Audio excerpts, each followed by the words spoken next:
या 8 लाख करोड़ का हो, सवाल यही रहेगा कि 90% जनता के लिए उसमें क्या है। दरअसल भारतीय जनता पार्टी की नीति आम जनता के लिए नहीं है। वो 10% संपन्न लोगों के लिए 90% बजट रखती है और 90% जरूरतमंद जनता के लिए, केवल नापात्र के लिए 10% बजट रखती है। उत्तर प्रदेश की सरकार जैसा पहले आंकड़ों में आप उलझा रहे हैं, हमें आंकड़ों में न उलझाए, सीधी सीधी ये बात बताए कि इस बजट से महंगाई से कितनी राहत मिलेगी। इस बजट में जहां जगह जगह आपने कहा है कि नौकरी और रोजगार मिलेंगे, कितने युवाओं को रोजगार मिला है और मिलेगा। सही में अपराध और भ्रष्टाचार कम करने के उपाय पर कितना खर्च किया जाएगा। मंदी और जीएसटी की मार झेल रहे काम, कारोबार और दुकानदारी को बढ़ावा देने के लिए क्या प्रावधान है आपके पास। और क्या इस बजट में किसान की बोरी की चोरी रुकेगी या नहीं, फसल का सही दाम व किसानों की आय दोगुनी होगी या नहीं।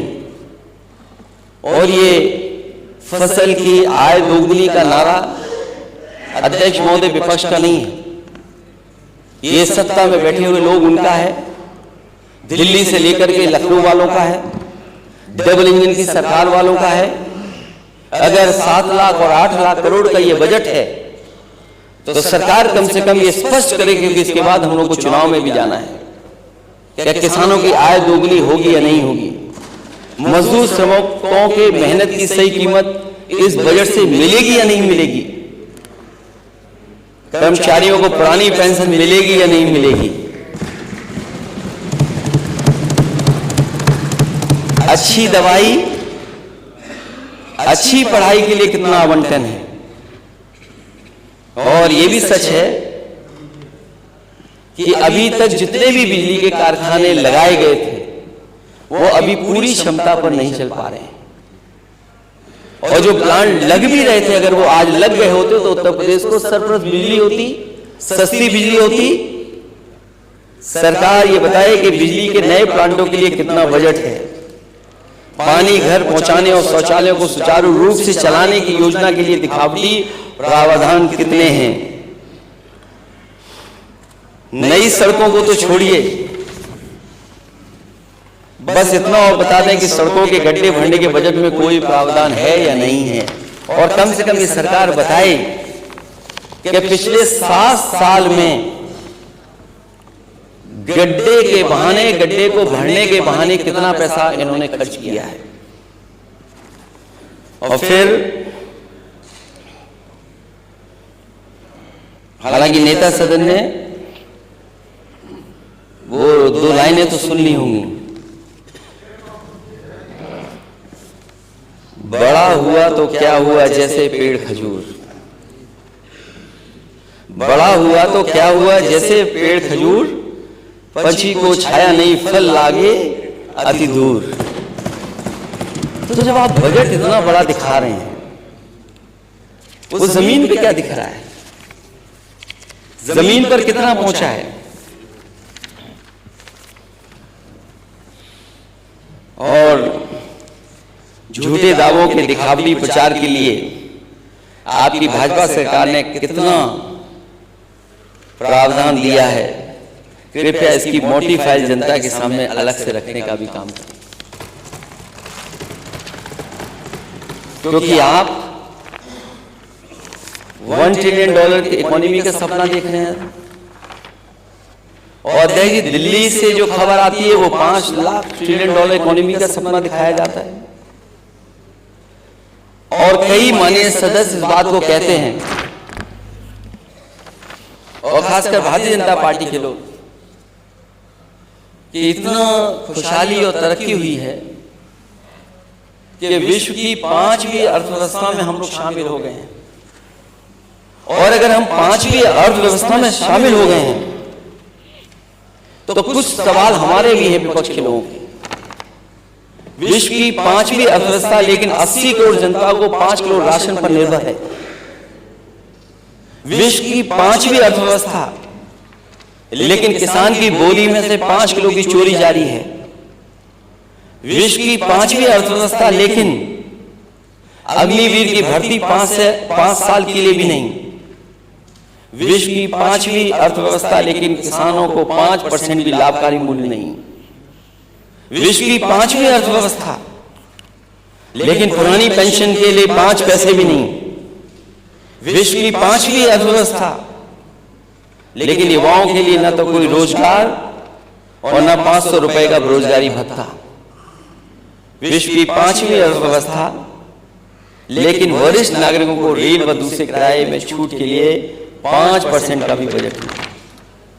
तो ये कैसी 5वीं अर्थव्यवस्था में हम लोग शामिल हो रहे हैं? जो विश्व की 5 बड़ी अर्थव्यवस्थाएं, उनमें हम कहां शामिल हो रहे हैं? और फिर कई बार यह सवाल पूछा गया कि जो $1 ट्रिलियन इकोनॉमी का आप सपना दिखा रहे हो उत्तर प्रदेश की जनता को, उसके लिए रोड मैप क्या है आपका? केवल एक अमेरिकन कंपनी को हायर कर करके कई सौ करोड़ रुपए खर्च कर करके उस पर क्या $1 ट्रिलियन की इकोनॉमी को बना लेंगे आप? वो रोड मैप क्या है? और आज आपके स्टेट की जीडीपी क्या है? पिछली बार भी अध्यक्ष महोदय सवाल का जवाब नहीं मिला था कि अगर आपको $1 ट्रिलियन की इकोनॉमी बनानी है उत्तर प्रदेश की, तो उत्तर प्रदेश की ग्रोथ रेट क्या हो? हम कोई इधर उधर का सवाल नहीं पूछ रहे सरकार से अध्यक्ष महोदय, सीधा सीधा सवाल ये पूछ रहे हैं कि अगर आपको $1 ट्रिलियन की इकोनॉमी तक पहुंचना है, तो आप उसके लिए ग्रोथ रेट कितनी रखेंगे? और वो ग्रोथ रेट बनाने के लिए आपने क्या रोड मैप तैयार किया है? क्योंकि अध्यक्ष महोदय, वित्त मंत्री जी ने जो आखिरी में कुछ लाइनें कविता की लिखी थी,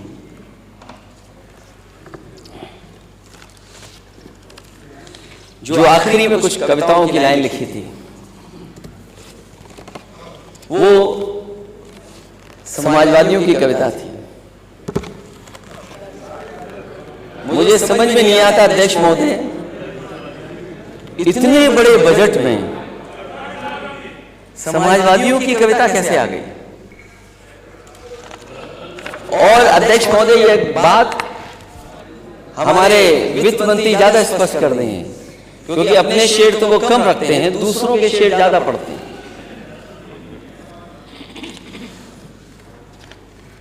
ये बात भी साफ होनी चाहिए अध्यक्ष महोदय। जो बजट में आखिरी लाइनें हैं आपकी, वो किसकी कविताएं थी? लाइनें किसकी हैं और किसके लिए कही गई थी? मुझे नहीं पता कि कौन किसके गांव का पता ढूंढ रहा था। हमें तो आपके गांव का पता ही नहीं पता।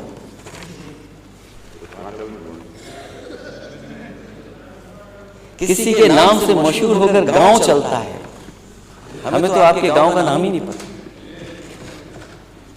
क्या वजह है? मैं जानता हूं किसके लिए थी ये कविता। ये बात तो आप भी जान गए हो, ये बात तो आप भी जान गए। आप जान गए, मैं जान गया, आपके माजी सदस्य शायद न जान पाए हों। उन्हीं की जिनकी वो 4 लाइनें उन्होंने पढ़ी हैं, उन्हीं से मैं फिर लाइन मांग के ले आ गया। यहां कुछ और कहता है, वहां कुछ और कहता है, हकीकत कुछ है लेकिन दास्तां कुछ और कहता है।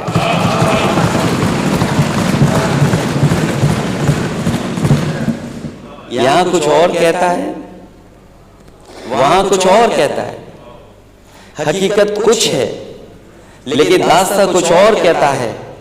कली से ताजगी फूलों से खुशबू हो गई गायब, कली से ताजगी फूलों से खुशबू हो गई गायब। चमन का हाल कुछ ऐसा कुछ है, बागवा कुछ और कहता है। गली से ताजगी फूलों से खुशबू हो गई गायब, चमन का हाल कुछ है, बागवा कुछ और कहता है। अध्यक्ष महोदय, पहचान गांव की, मुझे तो नहीं पता गांव किसके गांव की कहां है। एक गांव तो बहुत सबको जानते हैं, सब जानते हैं उस गांव को, सब जानते हैं उस गांव को। देखिए आप, यही तो लाइन में लिखा था, यही तो लाइन में लिखा था, यही तो कविता पढ़ी थी। और मैं दोबारा पढ़ देता हूं, और इनके गांव कहां है ये बता दें खुद जब भाषण देता। तुम्हारी शख्सियत से सबक लेगी नस्लें, वही मंजिल पर पहुंचा है जो अपने पांव चलता है।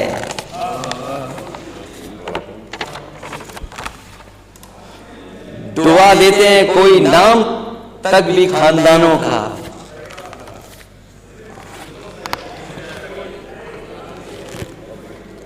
दुआ देता है कोई नाम तक भी खानदानों का, किसी के नाम से मशहूर होकर गांव चलता है। अरे अपना गांव तो बता दो, कौन सा है आपका गांव? अपना गांव तो बता दो।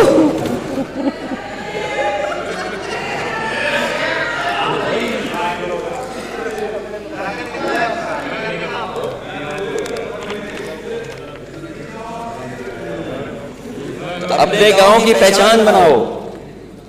अगर सब अपने गांव की पहचान बनाएंगे तो उत्तर प्रदेश की तस्वीर कुछ और होगी। जो अपने गांव की पहचान नहीं बना सकते, जो अपनी गांव की पहचान नहीं बना सकते, वो किसी को पहचान भी नहीं दे सकते। बात खानदान तक पहुंची है तो खानदान बढ़ाने के लिए भी कुछ करना चाहिए।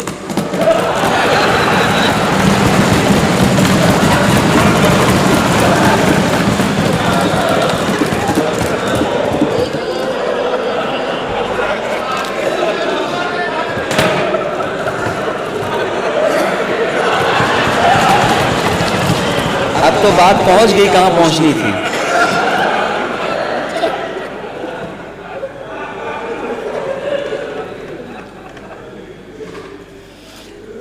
अध्यक्ष महोदय, गांव तो इन्होंने भी बनाए थे, गोद लिए थे। गांव तो गोद आपने भी लिए थे। उन गांव का क्या हाल है जो गोद लिए गए थे?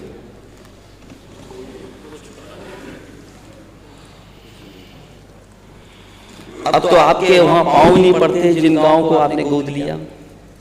क्या वजह है? क्या वजह है कि जिन गांव को आपने गोद लिया था उन गांव में आपके पांव भी नहीं पड़ रहे? तो सोचो, अपने गोद लिए हुए गांव का ये हाल है। हालांकि ये बात कही गई कि मैंने प्रभु राम का नाम नहीं लिया। जब प्रभु राम दिल में ही बसते हो फिर नाम लेने की जरूरत है।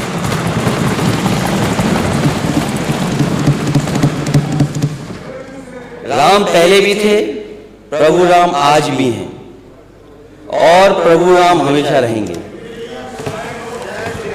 जब हम और आप नहीं थे, प्रभु राम तब भी थे, और जब हम और आप नहीं रहेंगे, प्रभु राम तब भी रहेंगे।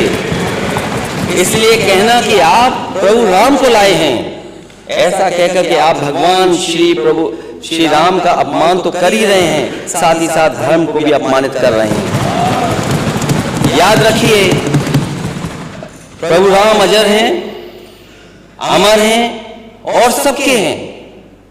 प्रभु राम के नाम पर राजनीति करना बंद कीजिए। हालांकि अध्यक्ष महोदय, इस बात को कोई डिनाई नहीं कर सकता है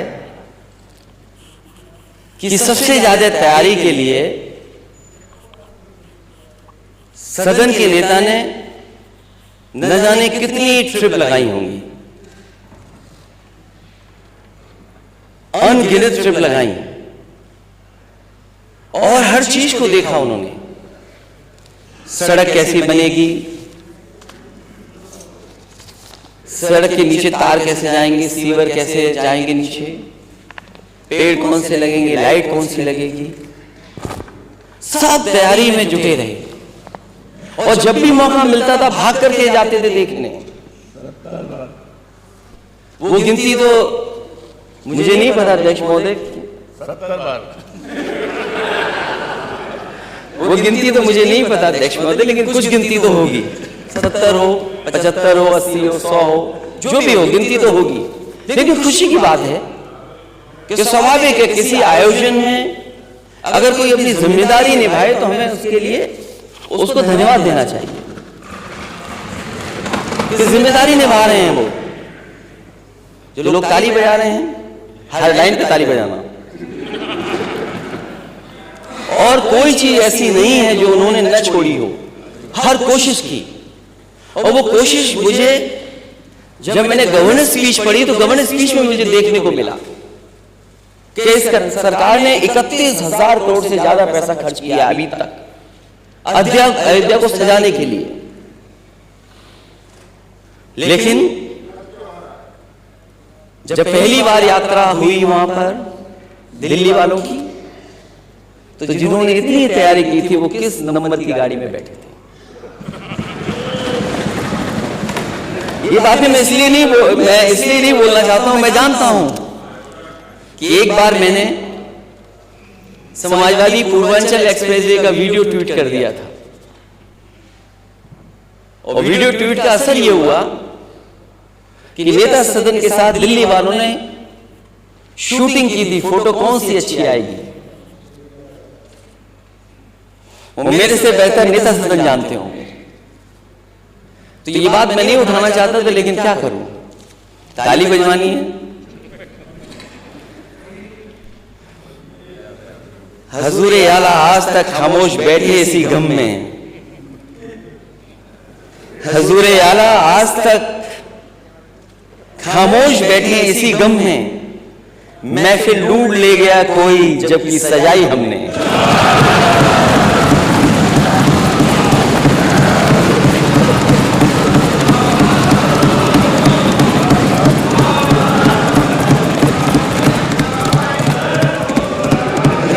अध्यक्ष महोदय,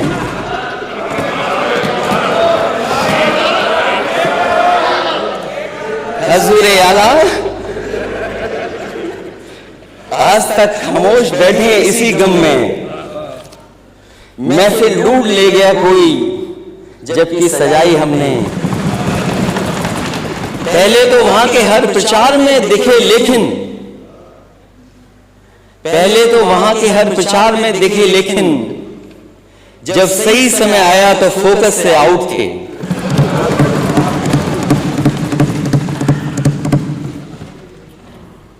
और फोकस से इसलिए आउट थे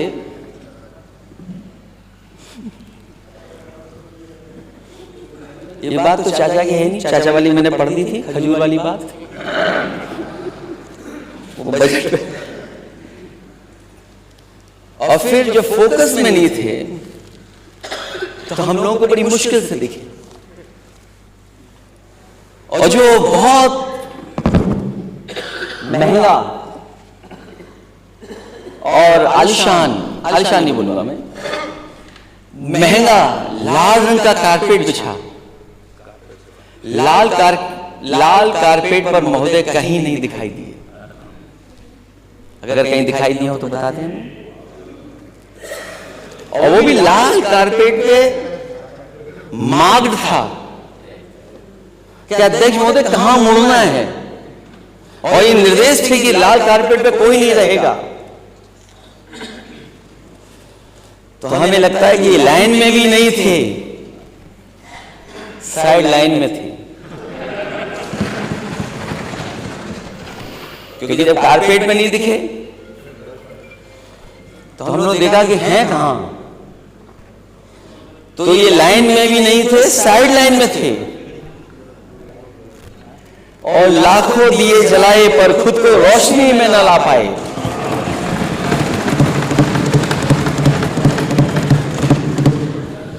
लाखों दिए जलाए पर खुद को रोशनी में न ला पाए, इसे कहते हैं सच में चिराग तले अंधेरा होना।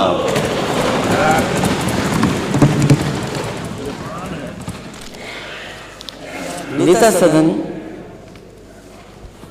आप उत्तर प्रदेश के मुख्यमंत्री हैं, आप चाचा के नाम पे हमें छेड़ते हो। मैं लेकिन कुछ लोगों के नाम पे आपको नहीं छेड़ना चाहता। मैं समझ सकता हूं जो मुख्यमंत्री होता है कितने दबाव में काम करता है। सुना है किसी ने तस्वीर ट्वीट कर दी थी, वो भी डिलीट करनी पड़ी। जहां तक हमारे वित्त मंत्री जी ने जो सारे जहां से अच्छा की 2 लाइनें पढ़ी, पता नहीं अपने मतलब की चीज निकाल लेते हैं वहां से। न ऊपर की लाइन पढ़ते हैं न नीचे की लाइन पढ़ते हैं। ये तो जमाना गूगल का है, जमाना इंटरनेट का है, जमाना छिपाने का नहीं है। हमारे बजट में जो उत्तर प्रदेश का बजट पेश हुआ, मुझे नहीं पता कि किस संदर्भ में उन्होंने 2 लाइनें लिखी, लेकिन मुझे खुशी इस बात की कि अल्लामा इकबाल जिन्होंने सारे जहां से अच्छा लिखा, उसकी लाइन आपके बजट में आ गई। तो आप बहुत सेकुलर हैं।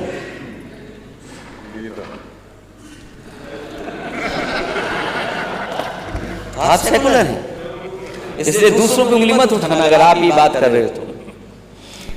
उन्होंने कहा कि यूनान, मिस्र, रोम सब मिट गए जहां से, अब तो मगर है बाकी नामो निशान हमारा। मैं अध्यक्ष महोदय, अगर ये नाम इन्होंने लिखे हैं और अपनी तारीफ में लिखे बजट पेश करते हुए कि ये बहुत ताकतवर हो गए, इनकी ग्रोथ बहुत आगे चली गई है, तो मैं अध्यक्ष महोदय आपके माध्यम से इनसे कहूंगा, जिन जिन देशों के नाम यहां लिखे गए हैं उन देशों की पर कैपिटा इनकम क्या है, उस देश के लोगों की, रहने वाले लोगों की पर कैपिटा इनकम क्या है।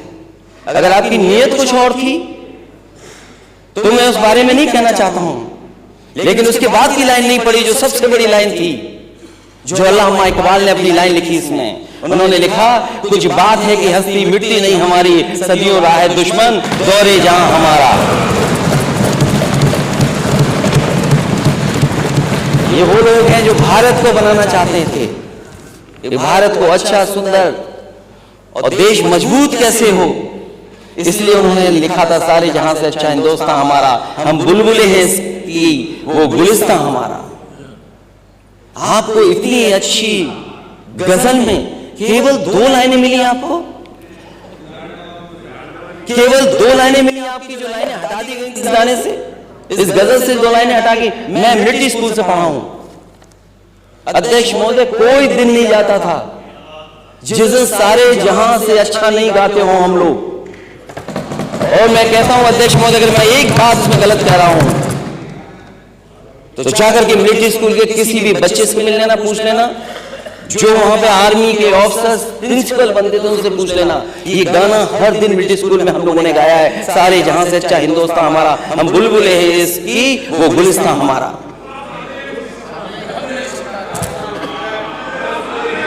गुरबत में हो अगर हम, रहता दिल वतन में, समझो वही हम भी दिलो जहां हमारा।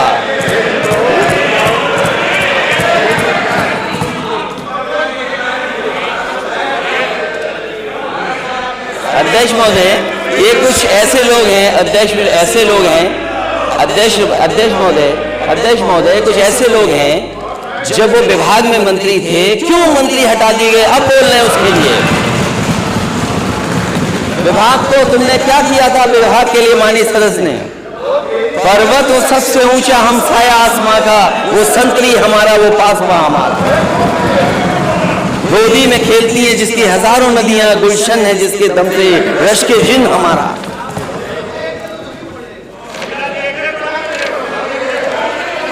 मजहब नहीं सिखाता आपस में बैर रखना, मजहब नहीं सिखाता आपस में बैर रखना। हिंदी है, हम वतन है, हिंदुस्तान हमारा।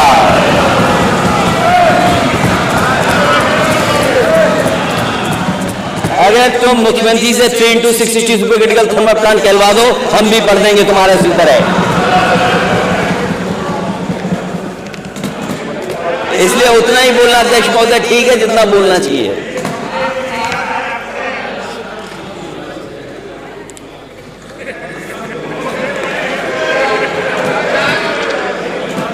फिर उन्हीं अल्लामा इकबाल ने भगवान प्रभु श्री राम के लिए क्या लिखा था? अगर यही बात उन्हें पढ़नी थी तो ये बात भी तो पढ़ सकते थे। और मुझे उम्मीद है अगली बार बजट में जब आप लाएं अल्लामा इकबाल की लाइनें तो ये जरूर 2 लाइनें लाना। है राम के वजूद पे हिंदुस्तान को नाज, अहले नजर समझते हैं इसको इमाम हिंद। ये लाइनें जरूर डालिएगा अगली बार।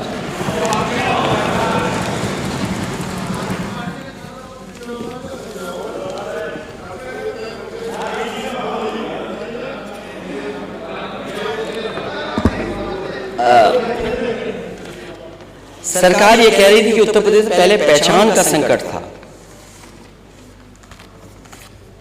पता नहीं क्यों इस बात को कहा जाता कि पहचान का संकट था उत्तर प्रदेश को। पहचान का संकट कैसे हो सकता उत्तर प्रदेश को? जिस उत्तर प्रदेश ने सबसे ज्यादा देश को प्रधानमंत्री दिए हों, प्रधानमंत्री के साथ साथ कोई भी देश का पैरामीटर होगा ग्रोथ का, बिना उत्तर प्रदेश के वो बेहतर नहीं हो सकता। अगर उत्तर प्रदेश के पैरामीटर चाहे हेल्थ के हों, चाहे एग्रीकल्चर के हों, चाहे एजुकेशन के, चाहे एम्प्लॉयमेंट के हों, किसी भी पैरामीटर पे उत्तर प्रदेश पिछड़ जाएगा तो देश के पैरामीटर्स पिछड़ जाएंगे। अगर ये बात कही जाती है पहचान का बहुत बड़ा संकट था, ये बात किसी को समझ में नहीं आएगी। और अगर पहचान का संकट था 2012 से लेकर के 2017 में, तो उत्तर प्रदेश में सबसे बड़ा इन्वेस्टमेंट क्यों आया? एचसीएल लखनऊ में क्यों आया? ट्रेनिंग इंस्टीट्यूट एचसीएल की क्यों बनी लखनऊ में? चक गजरिया में ट्रिपल आईटी क्यों बनी? और एचसीएल वो जगह है, जब पहली बार मैं उसका उद्घाटन करने गया था तो उस समय जो बच्चे और बच्चों के जो माँ बाप थे, कई माँ बाप ने मुझे बधाई दी और धन्यवाद दिया मुझे, और कहा कि मैं सरकार का और आपका धन्यवाद इसलिए देती हूं कि जिसके कारण हमारे बच्चे जो हैदराबाद या चेन्नई में पढ़ते थे, नौकरी करते थे, वो आज हमारे घर के पास हमारे बीच रह करके पढ़ रहे हैं और नौकरी कर रहे हैं। अध्यक्ष महोदय, जो भी मुझे उसमें करना था, सरकार की तरफ से जो भी सुविधाएं देनी थी, उस समय के अधिकारियों ने मिलकर के रास्ता निकाला और वो सुविधाएं दी। उसका परिणाम ये है। और मैं तो कहूंगा कि किसी भी मान्य सदस्य को अगर शक हो इस बात का कि एचसीएल में कहां के बच्चे पढ़ रहे हैं, वो जाकर के देखें। इसी लखनऊ, इसी कानपुर के सबसे ज्यादा बच्चे वहां पढ़ रहे हैं, नौकरी कर रहे हैं और सबसे ज्यादा सम्मान की नौकरी पा रहे हैं। हो सकता है 6000 से ज्यादा व्हाइट कॉलर जॉब कर रहे हैं वहां पर। डबल इंजन की सरकार ने क्या दिया उसके मुकाबले? मुझे एक प्रोजेक्ट आप बता दीजिए लखनऊ में, या पूरे उत्तर प्रदेश में बता दें आप। सैमसंग फाइल उठा करके देख लीजिए किस सरकार की देन है। जो उसको सरकार की तरफ से इंसेंटिव मिलना था, उसके लिए कोर्ट जाना पड़ा उसको, तब जाकर के सरकार ने कितने वर्षों के बाद इंसेंटिव दिया है। और जो मेट्रो चल रही है शहरों में, क्या लखनऊ की मेट्रो आपकी सरकार लाई थी? तस्वीर तो अपनी लगा दी। यही तो कर सकते हैं आप, और क्या कर सकते हैं?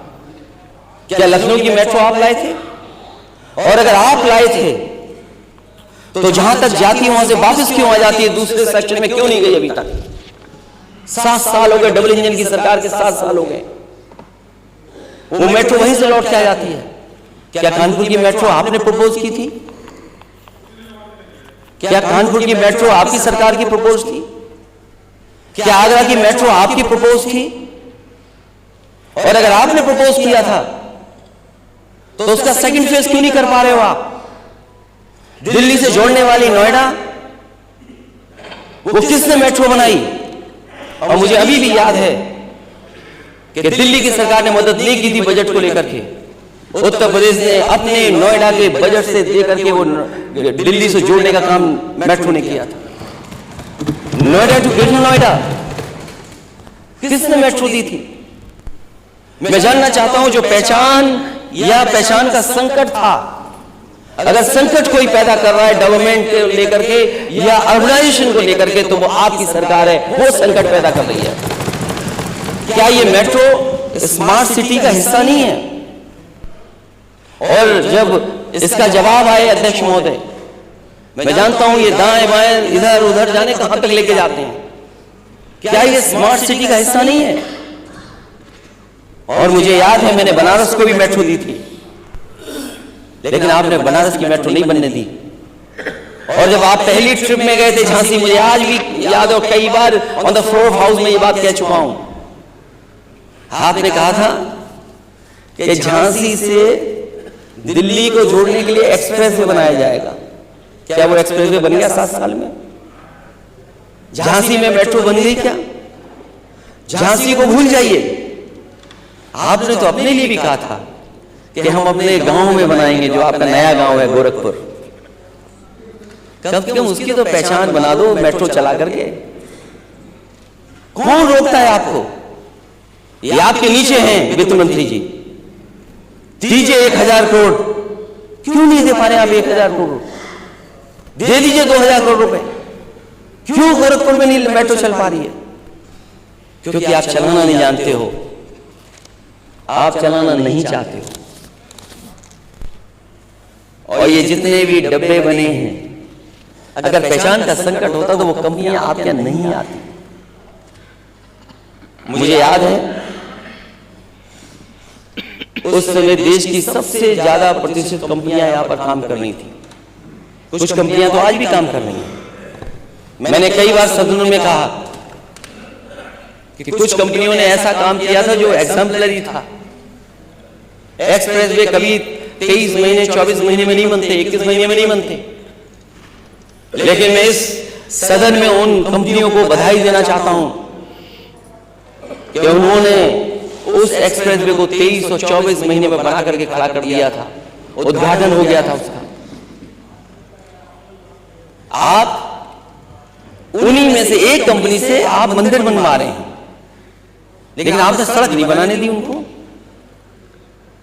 क्या वो कंपनी नहीं बना रही मंदिर? मैं जब देख रहा था एलएनटी की बात, एक कोई इंजीनियर जब बता रहा था कि ये टेक्निकल हम चीजें फॉलो कर रहे हैं, ऐसे बन रहेगा, वैदिक जो हमारा है इस तरह बनाया जाता है। तो आपका जो पूर्वांचल एक्सप्रेसवे है क्यों नहीं बनने दिया? बुंदेलखंड एक्सप्रेसवे क्यों नहीं बनने दिया? और मैं फिर दोहराता हूं बात, अगर ये प्रदेश प्रधानमंत्री बनाता है तो दिल्ली वाले बजट एक्सप्रेसवे के लिए क्यों नहीं दे रहे उत्तर प्रदेश को? क्यों नहीं दे रहे पैसा?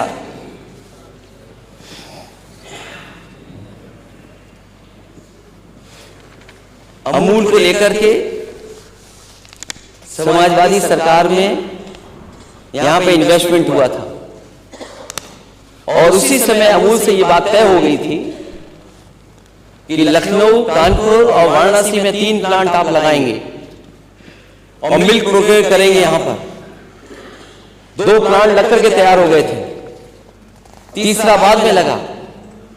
अगर पहचान का संकट था तो 3 समाजवादियों ने अमूल प्लांट लगाए, तो आप 6 लगा देते। आप 6 क्यों नहीं लगा पा रहे हो? जो दूसरों के लिए कह रहे हैं कि उन पर पहचान का संकट है, आप पे पहचान का संकट है, आप इन्वेस्टमेंट नहीं ला पा रहे हो। और फिर इसी शहर में दिल्ली जैसा स्कूल हमने बनाया था, संस्कृति स्कूल। जो लोग जागरूक लोग होंगे, अध्यक्ष महोदय को जानते होंगे, दिल्ली में संस्कृति स्कूल में एडमिशन नहीं मिल सकता आसानी से। वहां एडमिशन पाने के लिए न जाने क्या क्या करना पड़ता है। उस समय अधिकारियों ने कहा कि यहां भी हम लोग बनाना चाहते हैं लखनऊ में, आप बजट दीजिए। हम लोगों ने बजट दिया और इसी लखनऊ में स्टेडियम के बगल में छक नजरिया में संस्कृति स्कूल बना। कुछ दिन चला भी, लेकिन जो ये बड़ा बजट बताते हैं, जाने कितना बड़ा बजट है आपका। क्या संस्कृति स्कूल चल रहा है लखनऊ में? सैनिक स्कूल 3 लेकर के आई समाजवादी सरकार। आप केवल गोरखपुर में ले गए सैनिक स्कूल, उत्तर प्रदेश में और किसी मान्य सदस्य के क्षेत्र में क्यों नहीं है सैनिक स्कूल?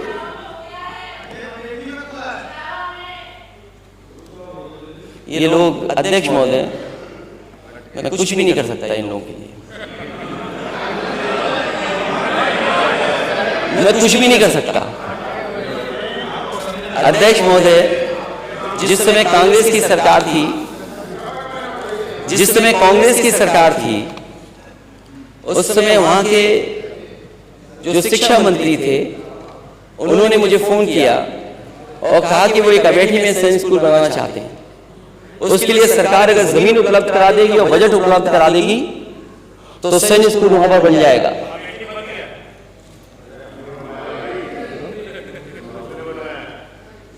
तो जब मैंने अध्यक्ष महोदय से कहा कि आप एक नहीं, आपको 3 देने पड़ेंगे तब जाकर के सैनिक स्कूल बनेंगे, तो बोले एक ही बड़ी मुश्किल से मैं दे रहा हूं, एक ही बड़ी मुश्किल से आ रहा है। मैंने कहा अगर आप 3 देंगे तब सैनिक स्कूल बनेगा। और मुझे याद है दिल्ली की सरकार ने मुझे 3 सैनिक स्कूल दिए, जिसमें एक अमेठी, एक मैनपुरी में और एक उसको झांसी को देने का काम किया। वो सैनिक स्कूल चल रहे हैं। जो नए सैनिक स्कूल बन रहे हैं वो पीपीपी मॉडल पे बन रहे हैं, वो सरकार के नहीं बन रहे हैं। इसलिए कंफ्यूज न करे सरकार किसी को भी वो सैनिक स्कूल बना रहे हैं, वो पीपीपी पे सैनिक स्कूल बना रहे हैं। तो हम ये कहना चाहते हैं जब इतना बड़ा बजट है आपके पास, तो आप प्राइवेट इन्वेस्टमेंट शिक्षा में क्यों ढूंढ रहे हो? आप मेडिकल कॉलेज में पीपीपी ढूंढ रहे हैं, कोई प्राइवेट प्लेयर आ जाए, प्राइवेट पार्टनरशिप हो जाए। आप क्या दिल्ली की तरह सब चीजें बेच दोगे? उन्होंने तो एयरपोर्ट बेच दिया, ट्रेनें बेच रहे हैं, आपके स्कूल बेच दोगे, पॉलिटेक्निक बेच दोगे, आईटीआई बेच दोगे, मेडिकल कॉलेज बेच दोगे, फिर गरीब कहां जाएगा? गरीब का इलाज कहां पर होगा? गरीब कहां पड़ेगा? तो मैं ये जानना चाहता हूं सरकार से कितना बड़ा बजट है, सैनिक स्कूल ज्यादा क्यों नहीं बन रहे? अमूल के प्लांट केवल 3 ही क्यों हुए, 6 क्यों नहीं आए इनकी सरकार में? और मुझे याद है कि अक्षय पात्रा को लेकर के कि हमारे बच्चों को कुक्ड फूड मिले, cooked food, hot cooked food मिले, तो उसके लिए योजना चालू की थी। जितनी समाजवादियों की सरकार भी शुरू से आगे नहीं बढ़ पाए। एक बनारस में उस समय भी प्रपोजल था, उसके बाद उत्तर प्रदेश में और क्यों नहीं? बच्चों को खाना अच्छा क्यों नहीं दे पा रही सरकार? और संकट होता तो शायद इस तरह की संस्थाएं नहीं आती उत्तर प्रदेश में। ये तो कुछ बताई है मैंने, ये बहुत सारी और भी योजनाएं जो आई थी और लगातार आती हैं। जो लोग मेदांता तो अस्पताल में सब इलाज कराने जाते हैं, और मुख्यमंत्री जी थे उससे तो वो उद्घाटन करवाते हैं कई मशीनों का। मैं तो नेता सदन से कहना चाहता हूं प्राइवेट की क्यों मशीन उद्घाटन करते हैं आप? आपका 100 एकड़ में बना हुआ कैंसर इंस्टीट्यूट है, उसका उद्घाटन करो। हालांकि आपने किसी की प्रतिमा लगा दी, हमें कोई शिकायत नहीं उन पर से। अरे कम से कम आपने खुद बनाया होता, फिर लगाते तो खुशी ज्यादा आपको होती।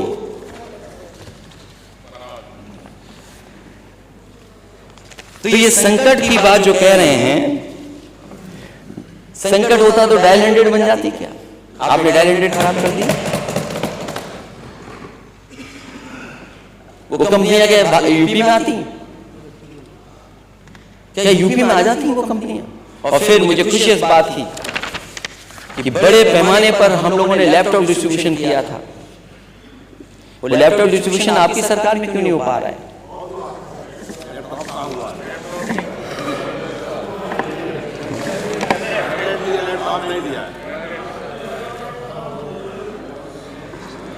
अध्यक्ष महोदय, कम से कम सरकार को अपने घोषणा पत्र पढ़ने चाहिए 14, 17, 19, 22 के, और फिर ये याद करना चाहिए कि रघुकुल रीत सदा चली आई, प्राण जाए पर बचन न जाए। भाई आप घोषणा पत्र में क्या लिख रहे हो और जारी क्या कर रहे हो? आप घोषणा पत्र में क्या क्या लिखा आपने? अगर लैपटॉप बांटे हो तो बता देना आप।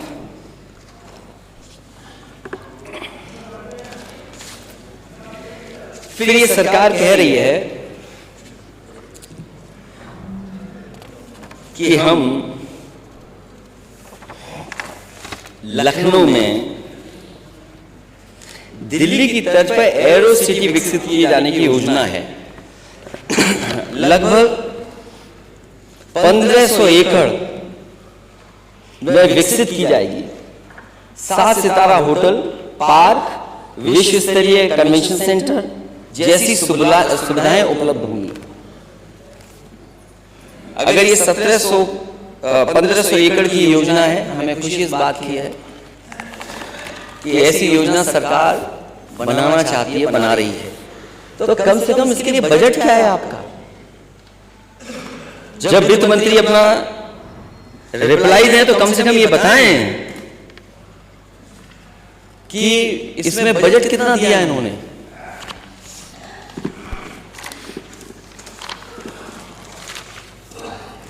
एक बात तो बहुत होती है कि सरकार नौकरी बहुत दे रही है, और सरकार से मैंने हर बार कहा और सदन में कहा कि सरकार जो आंकड़े पेश करती है वो सच नहीं है।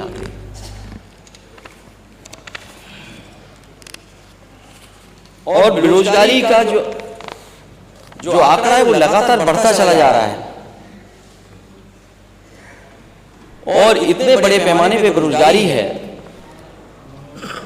कि अगर हम उसको देखें तो 90% से ज्यादा नौजवान आज घर बैठा, उसके हाथ में नौकरी और रोजगार नहीं है। तो सरकार क्या कर रही है? अगर हम गवर्नेंस स्पीच पढ़ें और बजट की स्पीच पढ़ें, दोनों में एक ही बात लिखी गई है कि 40 लाख करोड़ का इन्वेस्टमेंट आ रहा है, 1 करोड़ से ज्यादा लोगों को नौकरी या रोजगार मिलने हैं। तो अगर गवर्नेंस स्पीच में आ रहा है तो इसका मतलब वो पिछला 1 साल जीरो था, और इसमें क्या तैयारी है जो ये साल लगभग जीरो हो जाएगा, तो 2 बजट हो गए, तीसरा बजट है सरकार का। तो आखिरकार जमीन पर क्या है? और माननीय मुख्यमंत्री जी कहते हैं बेरोजगारी दर 4% है, अतः नियंत्रण में है कहते हैं। मेरा निवेदन है सरकार से कि अगर ये आंकड़े ऐसा कर रहे हैं, दे रहे हैं, तो अपने आर्थिक सलाहकारों से राय ले लें, जिससे स्पष्ट हो जाए कि अनएम्प्लॉयमेंट रेट की बजाय एम्प्लॉयमेंट रेट बेरोजगारी का सही सूचक है। कम से कम सरकार ये बताए कि बेरोजगारी का सही सूचक क्या है, अनएम्प्लॉयमेंट रेट या एम्प्लॉयमेंट रेट। अपने भाषण में जब जवाब दे सरकार तो ये बात कहे कि अनएम्प्लॉयमेंट का सही सूचक अनएम्प्लॉयमेंट रेट है कि एम्प्लॉयमेंट रेट है। और अनएम्प्लॉयमेंट रेट में केवल उन लोगों की संख्या ली जाती है जो काम करने के इच्छुक हों, और एम्प्लॉयमेंट रेट में पूरी संख्या ली जाती है। इसलिए कम से कम सरकार इसको स्पेसिफिक बताए कि आखिरकार सरकार में क्या स्थिति है नौकरी और रोजगार की। किसान की आय दोगुनी की बात, क्या किसान की आय दोगुनी हो गई? क्या एमएसपी मिलने लगा? आपने बजट में भी और गवर्नेंस स्पीच में भी इन बातों को डाला है कि हम किसान की लाभकारी मूल्य दे रहे हैं। क्या सरकार एमएसपी देगी? क्या डबल इंजन सरकार एमएसपी किसानों को उपलब्ध कराएगी? और वो इंफ्रास्ट्रक्चर कहां है जहां आप एमएसपी उपलब्ध करा सकें? अगर आपको किसानों को एमएसपी दिलानी तो उसके लिए इंफ्रास्ट्रक्चर क्या है? आपने इंफ्रास्ट्रक्चर क्या तैयार किया है? जो मंडी चल रही थी वो बंद कर दी, और कई मंडियों को जो बनाया जा रहा था बड़े पैमाने पर, उन मंडियों के लिए बजट क्या है? आखिरकार आपकी किसानों से दुश्मनी क्या है? आप मंडियां क्यों नहीं देना चाहते? और जो सुविधाएं किसानों को मिलनी चाहिए वो सुविधाएं क्यों नहीं दे रहे हैं? और एग्रीकल्चर रेट क्या है? क्या हमारी एग्रीकल्चर रेट डाउन नहीं जा रही है? और शिक्षा का स्तर, मैं क्या बात करूं शिक्षा के स्तर पर, यूनिवर्सिटियां बन रही हैं, यूनिवर्सिटी के वीसीज अपॉइंट हो रहे हैं। हालांकि हम लोगों ने कई बार पूछा है सरकार से कि ये सरकार बताए कि आखिरकार 46 में 56 वाली कहानी क्या है, लेकिन 46 में 56 वाली कहानी नहीं पता लग पा रही है। और मैं तो कहूंगा कि कभी कभी हमारे साथी वो भी 46 के 56 वाले चक्कर में फंस जाते हैं। मैं केवल ये कहना चाहता हूं कि उत्तर प्रदेश में जो वाइस चांसलर्स अपॉइंट हुए हैं, 34 की हमारे पास सूची है। 34 में पीडीए कितना है? 34 में पीडीए कितना है? कम से कम सरकार जब जवाब दे तो ये on the floor of house की बात आ जाए, जनता भी उत्तर प्रदेश की जान ले कि अगर 34 वाइस चांसलर अपॉइंट हुए हैं तो 34 में पीडीए कितने हैं?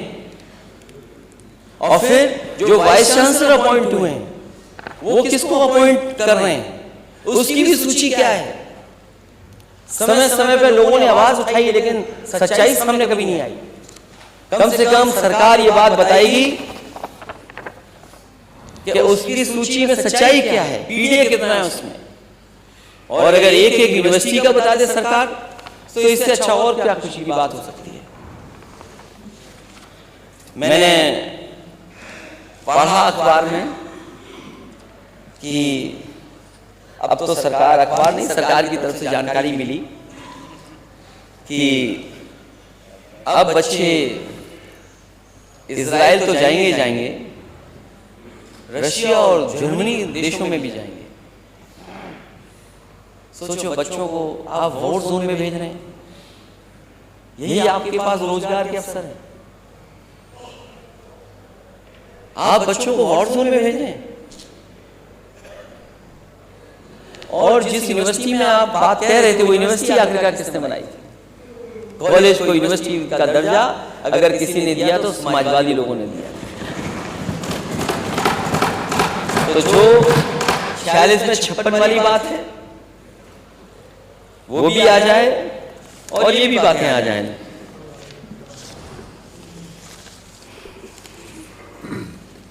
बिजली विभाग बहुत महत्वपूर्ण है क्योंकि मैं बहुत सारे विभाग को स्किप कर रहा हूं। मैं सीधा बिजली विभाग पे आता हूं। मैंने पहले भी पूछा, फिर मैं जानना चाहता हूं सरकार से, ये सदन जानना चाहता है कि आखिरकार बिजली के कारखानों के लिए आपने बजट का इंतजाम कितना किया और जो बजट दिया है देरी किस बात की है? और दिल्ली से कौन सा नया प्लांट मिल गया आपको? एटा का जवाहरपुर परियोजना अभी तक चालू क्यों नहीं हुई? समाजवादियों ने हरद्वारगंज में सरकार में उसका शुरुआत कर दी थी, ललितपुर की परियोजना को आगे बढ़ाया, नेवली लिग्नाइट की परियोजना आगे बढ़ाई, इलाहाबाद में आगे परियोजना बढ़ाई, और भी जो भी बिजली बन सकती थी, बिजली कारखाने बनाए जा सकते थे दिल्ली के सहयोग से और उत्तर प्रदेश के अपने संसाधनों से, उन सबको आगे बढ़ाया। आखिरकार ये सरकार क्या कर रही 7 साल से? और 7 साल में नया प्लांट कौन सा लेकर के आए दिल्ली से? अध्यक्ष महोदय, ये सरकार बताए कि बिजली का नया प्लांट कौन सा आप लेकर के आए दिल्ली से। अगर एक भी नया पावर प्लांट लाए हो तो बता दें। और जो बढ़ी है कैपेसिटी है वो समाजवादियों की सरकार की बढ़ी हुई है। एक्सप्रेस वाले में बोली चुका हूं, 7 वर्षों से गड्ढा मुक्त सड़कों की बात कर रही है सरकार, और सरकारी आंकड़ों के अनुसार उत्तर प्रदेश ऐसा प्रदेश है जिसमें सबसे अधिक व्यक्तियों की मृत्यु गड्ढे के कारण हुई है। 2022 में हुई है।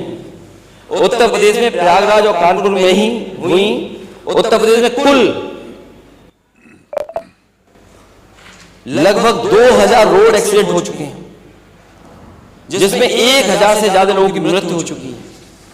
तो आखिरकार ये गड्ढे कब भरे जाएंगे? और अगर गड्ढे भरे जाएंगे तो लोगों की जान भी बच जाएगी। न्यूट्रिशन मिशन चल रहा था सरकार का। न्यूट्रिशन मिशन को इस सरकार ने बिल्कुल बंद सा कर दिया है। और अगर सरकार $1 ट्रिलियन की इकोनॉमी का सपना देख रही है, अगर IMR और MMR जो पैरामीटर्स हैं वो बेहतर नहीं होंगे, तो हमारे आने वाली पीढ़ी का कैसा भविष्य होगा? जब आप $1 ट्रिलियन की इकोनॉमी का सपना देख रहे हैं, तो कम से कम हमारे बच्चों का स्वास्थ्य भी बेहतर हो। मैं उन बातों में नहीं जाना चाहता हूं कि कितने मानक पर कितने बेड हैं इनके पास, एवरेज बेड कितने अवेलेबल है हॉस्पिटल में। हॉस्पिटल की दुर्दशा किसी से छिपी नहीं है, और इतना बजट देने के बाद भी खबरें कंट्रोल नहीं हो पा रही हैं। चाहे वो जिला अस्पताल हो, चाहे मेडिकल कॉलेज हो, गरीबों को इंतजार करना पड़ रहा है, तब जाकर के दवाई और इलाज हो पा रहा है। जो सरकार ये दावा करती है कि हम इतने नंबर्स दे चुके हैं, बीमार लोगों को इतना बजट दे चुके हैं, मैं अध्यक्ष महोदय आपके माध्यम से सरकार से कहूंगा, चाहे कम दें लेकिन गरीब के इलाज के लिए पूरा पैसा दें। ये नहीं कि आधा अधूरा पैसा दे दिया आपने और आधा अधूरे से इलाज नहीं होने पा रहा है। 2-3 बातें अध्यक्ष महोदय और कि मैं बहुत देर से आपको देख रहा, लॉ एंड ऑर्डर तो जीरो टॉलरेंस जीरो हो गया है। जीरो टॉलरेंस ही जीरो हो गया। हर दिन हत्या और तमाम घटनाएं आ रही हैं। इनके ही क्षेत्र का बताइए, फांसी बिरादरी का आदमी मार दिया गया, 5 तारीख को मार दिया गया। ऐसे घटनाओं का अगर आंकड़ा दे सरकार को, तो आंकड़ा ये बताता है कि जीरो टॉलरेंस की पॉलिसी जीरो हो गई इनकी।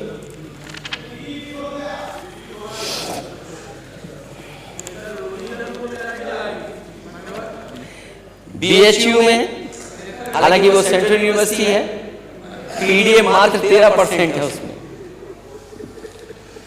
PGI में, लोहिया इंस्टीट्यूट में, KGU में PDA क्या है, मुझे उम्मीद है सरकार बताएगी इस बात को लेकर के। अध्यक्ष जी, एक बात पता नहीं अखबारों में कहां से छप गई या प्रचार हो गया, हमारे नेता सदन धर्म की बातों में बड़ा उलझे रहते हैं।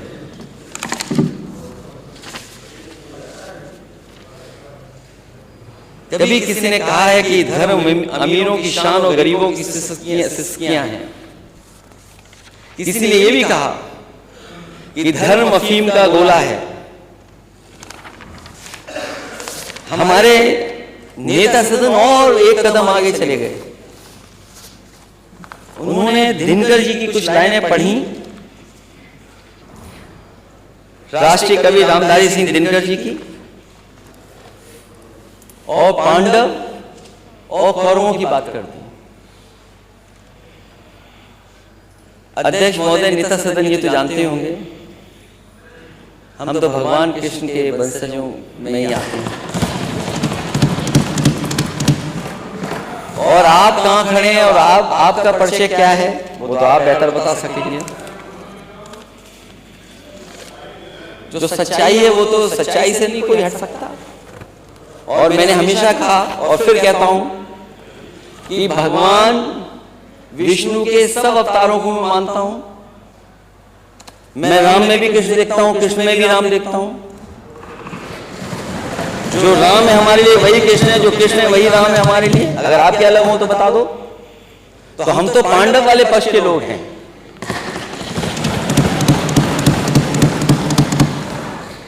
और फिर स्वामी विवेकानंद जी को क्यों भूल जाते हैं? उन्होंने जो कोट किया हालांकि उनके पहले दिन की स्पीच के बारे में बहुत लिखा गया है, बहुत बोला गया है, और उन्होंने जो कहा, मैं उनकी स्पीच का ही कोट कर रहा हूं कि I am proud to belong to a religion which has taught the world both tolerance and universal acceptance. We believe not only in universal tolerance, but we accept all religions as true. I am proud to belong to a nation which has sheltered the persecuted and the refugees of all religions and all nations of the earth. तो सोचिए आप, स्वामी विवेकानंद जी क्या कह रहे हैं? मुझे ऐसे धर्म से होने पर गर्व है जिसने दुनिया को सहिष्णुता और सार्वभौमिक स्वीकार होने दोनों दिखाई। तो जब हम स्वामी विवेकानंद जी को कोट कर रहे हैं, जिन्होंने कहा हो यूनिवर्सल एक्सेप्टेंस और टॉलरेंस की बात कही हो, यही हमारा सच्चा धर्म है, लेकिन इनका रास्ता पता नहीं कौन सा है। अपनी बात खत्म करते हुए, बातें तो बहुत है, महंगाई की बहुत बड़ी बात है,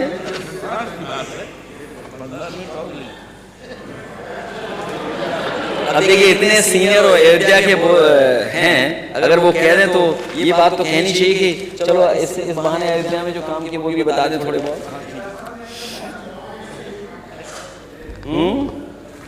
पहले तो उसके लिए भी मेरे पास है, उसके लिए भी मेरे पास है। Thank you sir. ये लोग आपको उकसाते रहेंगे पीछे से जबरदस्ती। अध्यक्ष महोदय, नहीं अध्यक्ष महोदय, मैं आपकी लाइट का सम्मान करता हूँ। अभी तो महंगाई पे नहीं बोला मैंने। Thank you. और महंगाई पे इसलिए नहीं बोला कि चावल के दाम क्या थे 17 में और आज क्या है, गेहूं का दाम क्या था आज क्या है, लहसुन का पहले दाम क्या था आज क्या है, अरहर का दाल पहले क्या था आज क्या है, सरसों के तेल का दाम पहले क्या था आज क्या है, और दूध का प्रति लीटर का दाम क्या था वो आज क्या है। तो महंगाई आखिरकार क्या है? क्यों मुनाफा कमाने दे रही सरकार? सबसे पहले मैंने जो अपने गवर्नेंस स्पीच पे कहा था वो बात थोड़ी सी दोहरा देता हूं, क्योंकि पता नहीं सरकार जो सुनती है वो करती नहीं है। अयोध्या में विकास के नाम पर लोगों के मकान, दुकान, जमीन ले ली गई, और इस पुण्य काम में क्या सही मुआवजा नहीं मिलना चाहिए था उन लोगों को? अयोध्या के लोगों के रोते हुए, दुखी, परेशान हाल में उनकी बातों के वीडियो आए हैं, और वो वीडियो आज सोशल मीडिया में दुनिया ने देखे थे, और व्यक्तिगत रूप से वो लोग मिल रहे थे मुझे। और मुझे याद है कि कुछ परिवार सरयू नदी में खड़े होकर के और अपने जनेऊ की कसम खा करके कह रहे थे कि हमें जो मुआवजा मिलना चाहिए था सरकार ने मुआवजा नहीं दिया हमें। क्या व्यापारी दुखी नहीं इस बात को लेकर के कि वर्षों से जो उनकी दुकानें चल रही थी वो तोड़ ली गई? माजा बरहेटा, माजा अमथरा में लोगों की जमीनें सब ले ली गई, क्या मुआवजा सही दिया गया है? और क्या अयोध्या में जमीनों को लेकर के लूट नहीं चल रही है? रामपथ निर्माण में मुआवजा देने में अधिकारियों ने पूरी लूट की, अधिकारियों ने प्रभु राम की प्रजा का शोषण किया। और अगर ये बात आपको कहीं भी लग रही हो कि ये बात नहीं सही है, तो अध्यक्ष महोदय मैं कहूंगा सरकार से, अयोध्या की जमीनों की सारी रजिस्ट्री सार्वजनिक करें। सरकार क्यों नहीं कर रही सार्वजनिक? आखिरकार सार्वजनिक क्यों नहीं कर रही है? और फिर जो समाजवादियों ने काम किए थे वहां पर, जहां पर एक ऑडिट